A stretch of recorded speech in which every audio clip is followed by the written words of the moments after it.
नमो भगवते वासुदेवाय। राधे राधे। आज आप सुनेंगे श्रावण पुत्रदा एकादशी व्रत कथा। साथ ही जानेंगे इसकी संपूर्ण पूजा विधि। तो भगवान श्री हरि विष्णु का ध्यान करते हुए कथा का श्रवण कीजिए। निसंतान राजा महाजित को पुत्र प्राप्ति की कथा।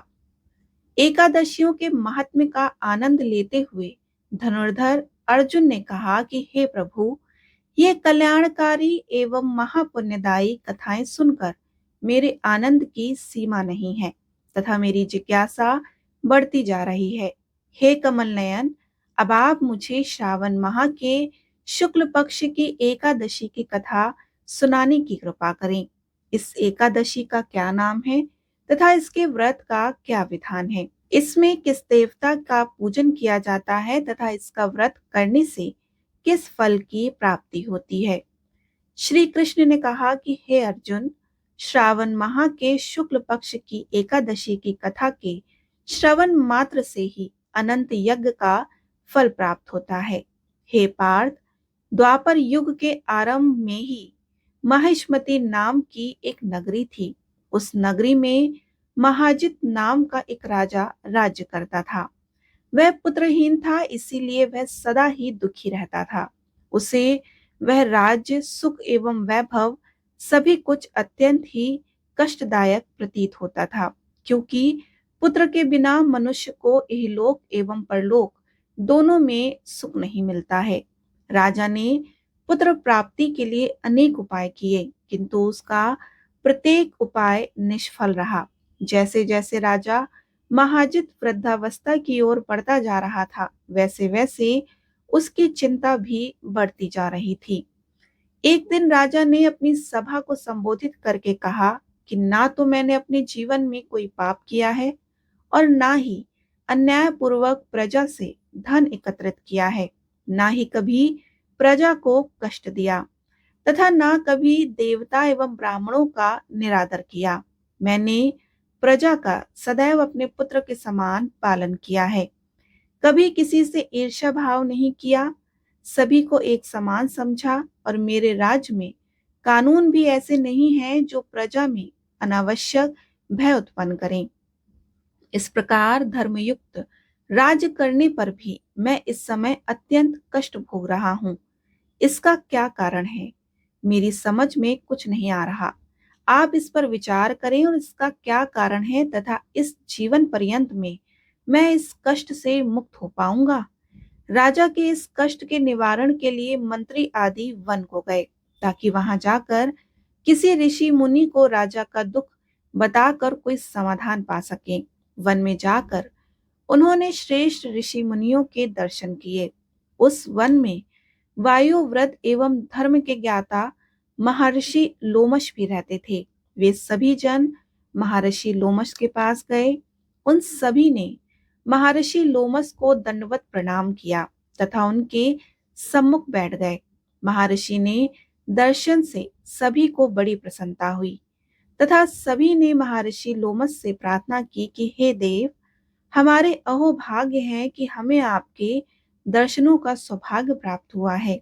मंत्री की बात सुन लोमश ऋषि ने कहा कि हे मंत्रीवर, आप लोगों की विनम्रता एवं सद्व्यवहार से मैं अति प्रसन्न हूँ।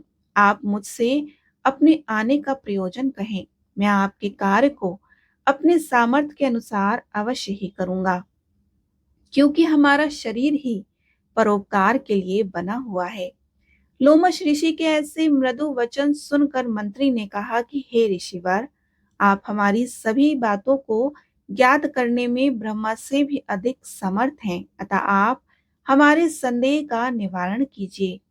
महेशमती नामक नगरी में हमारे महाराज महाजित बड़े ही धर्मात्मा और प्रजावत्सल हैं।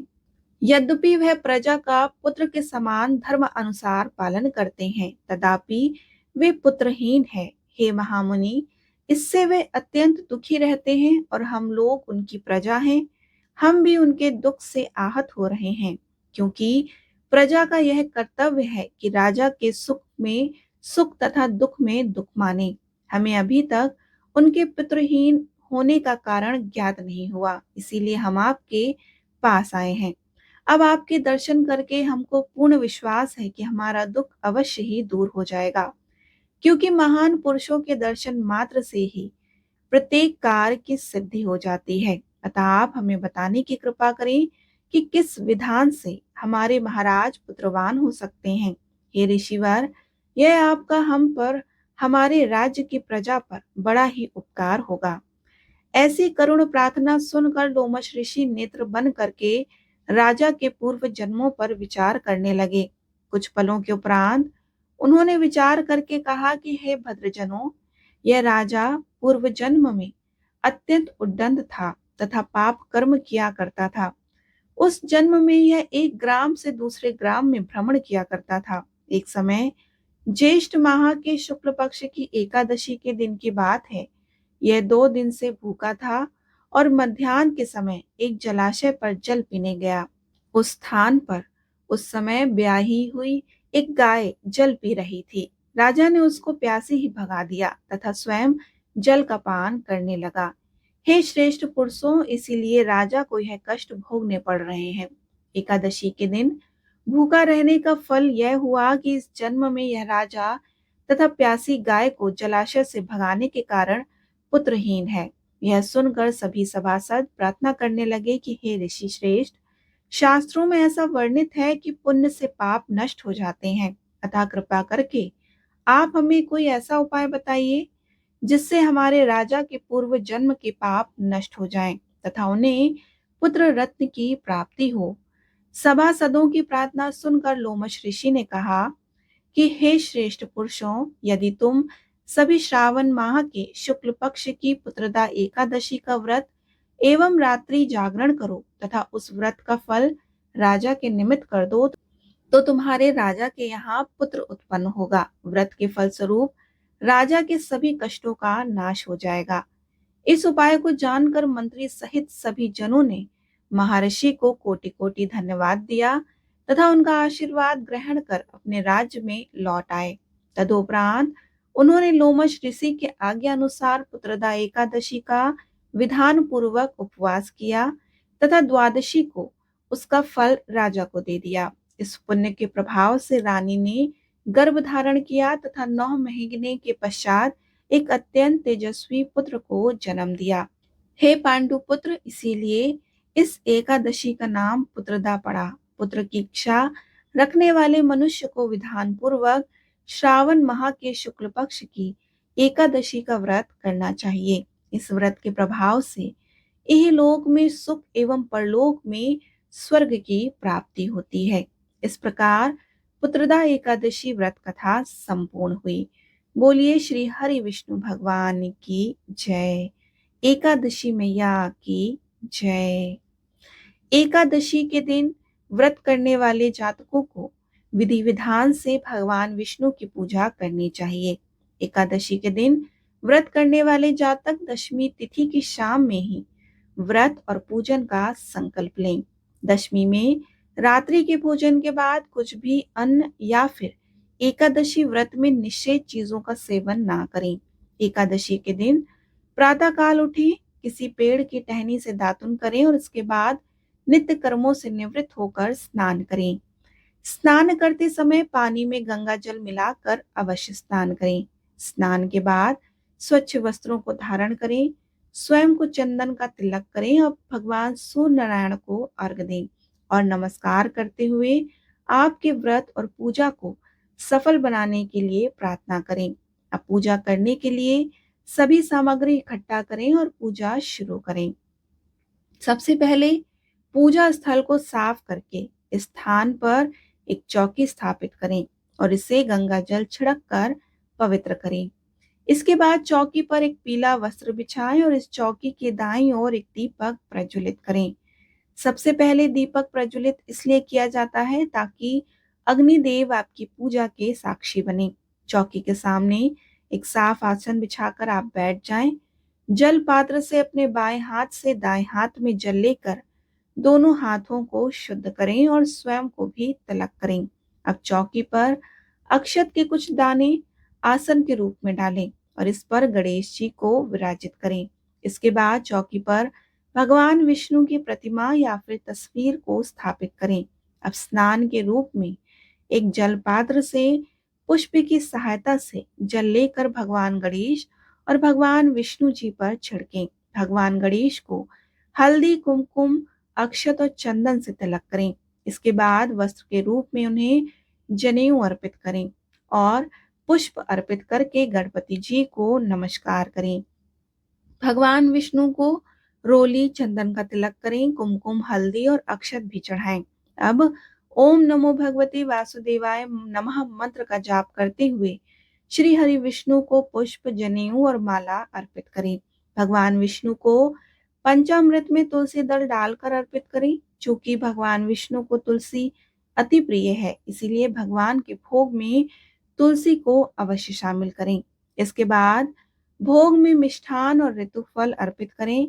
विष्णु सहस्त्र नाम या श्री हरि स्तोत्र का पाठ आप जरूर करें।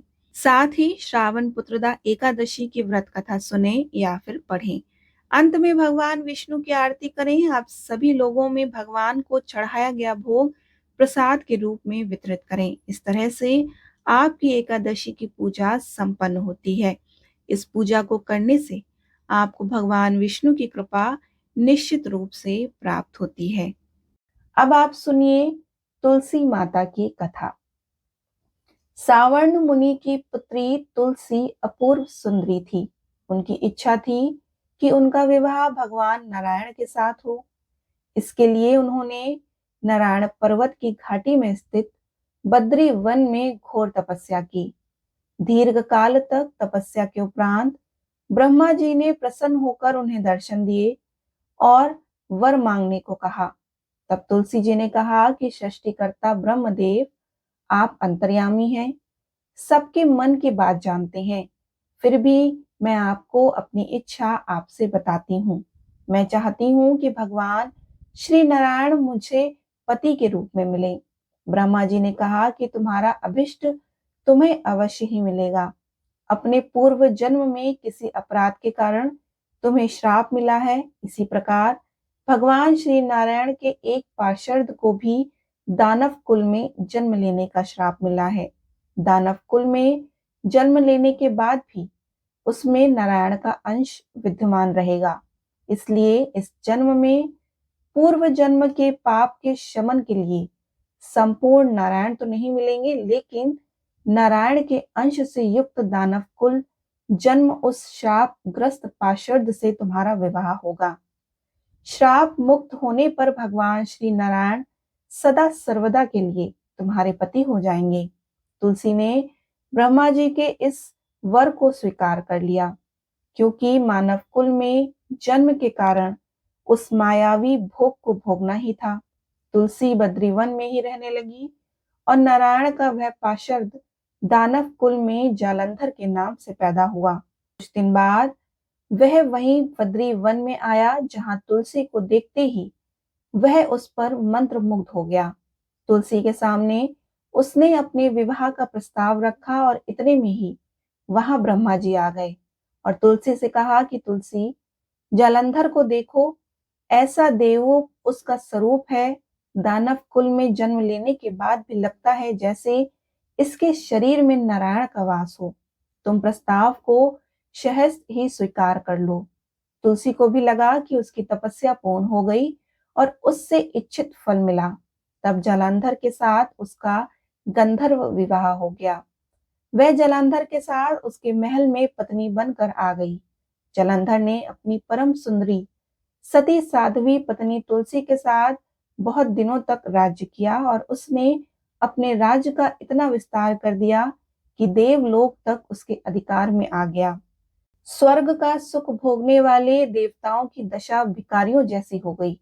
जालंधर किसी को कष्ट नहीं देता था, पर अधिकार और राज्य छीन जाने से सारे देवता मिलकर ब्रह्मा, विष्णु और शिव जी की सभा में गए और अपनी विपत्ति उन्हें सुनाई। ब्रह्मा जी ने कहा कि तुलसी परम साध्वी है, उसका विवाह जालंधर से मैंने ही कराया था। जालंधर को तब तक नहीं हराया या मारा जा सकता है जब तक तुलसी को ना छला जाए। विष्णु जी ने कहा कि जालंधर पूर्व जन्म में मेरा पार्षद था। श्राप के कारण उसे दानव कुल में जन्म लेना पड़ा, तो इस जन्म में भी मेरा अंश उसमें व्याप्त है। साथ ही तुलसी के पतिव्रता धर्म से वह अजय है।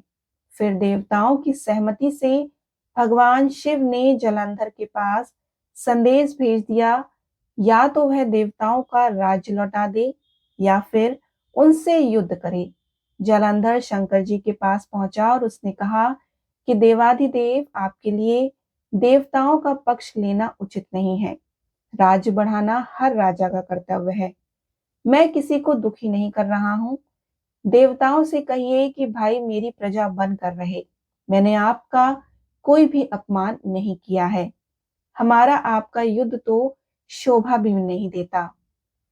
अगर आप हार गए तो बड़ी लज्जा की बात होगी, अगर मैं हार गया तो आपकी कीर्ति बहुत अधिक नहीं बढ़ेगी।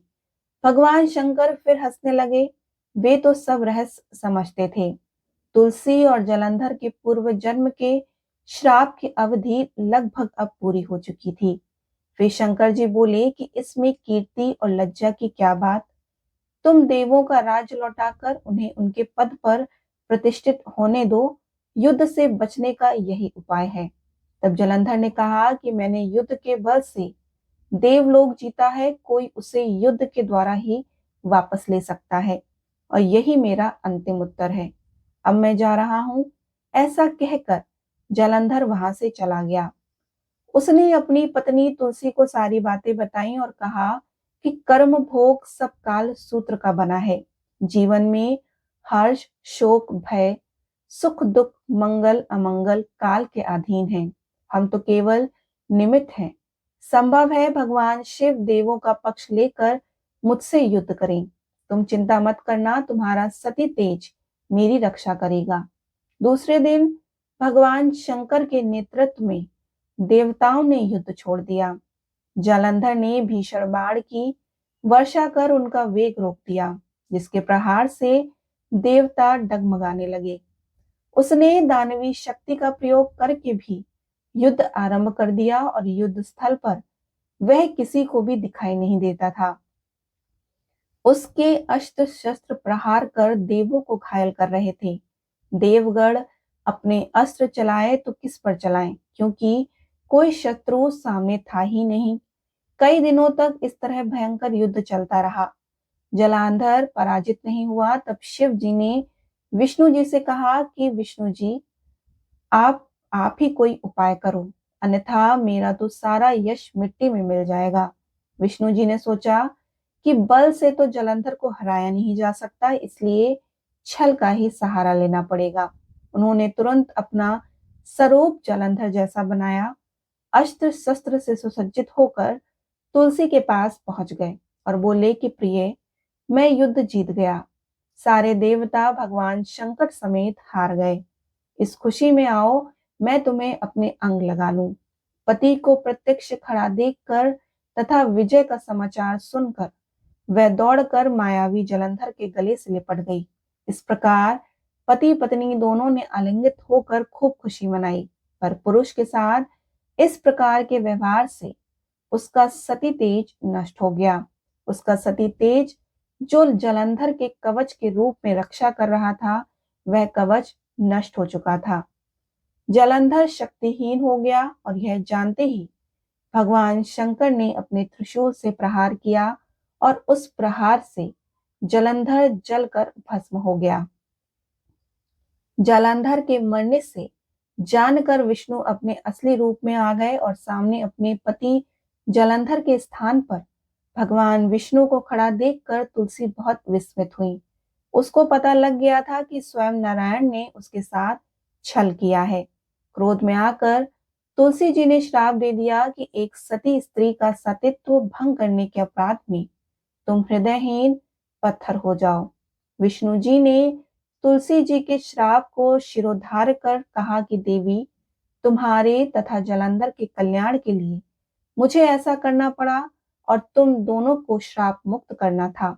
तुम भी अब अपना शरीर त्याग कर तुलसी विरवा के रूप में जन्म लोगी और मेरी पूजा तुलसी दल से ही होगी।